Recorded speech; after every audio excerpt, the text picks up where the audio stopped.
June மாதம் 24ஆம் தேதிக்குரிய பரலோக மன்னா. ரோமர் 8ஆம் அதிகாரம் 17ஆம் வசனம். நாம் பிள்ளைகளானால் சுதந்திரருமாமே, தேவனுடைய சுதந்திரரும் கிறிஸ்துவுக்கு உடன் சுதந்திரருமாமே.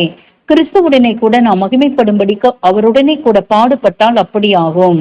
வசனத்திற்குரிய விளக்கம். பரமபிதாவின் திட்டங்களை நாம் நமக்குள்ளாக வாசிக்கும் போது நம்முடைய இரட்சகரான இயேசுவிடம் அவர் நடப்பித்து காட்டிய யாவும் நமக்கு படிப்பினையாக இருந்து நாம் பாடுகளையும் உபத்திரவத்தையும் சோதனைகளையும் அனுபவியாமல் மகிமையில் பூ மெத்தையின் மேல் கொண்டு போகப்படுவதாக எண்ணக்கூடாது. இதற்கு மாறாக கிறிஸ்துவின் அடிச்சுவடுகளை பின்பற்றி போக அழைக்கப்பட்ட யாவரும் உலகத்தின் பாவங்களுக்காக மட்டுமல்ல, கிறிஸ்துவின் சரீரமாகிய ஆலயத்துக்கு மாதிரிகளாக காணப்பட வேண்டும். இந்த தேவ திட்டத்தை அறிந்தவர்களாகிய நமக்கு இது போதிக்கிறபடி உபத்திரவங்களிலும் கஷ்டங்களிலும் விடுதலையை கேட்காதபடி இவை யாவும் நாம் மகிமையின் பாதையிலே செல்ல அவசியமானது என்று உணர்ந்து பொறுமையை தர ஜெபிக்க வேண்டும். ஆமேன்.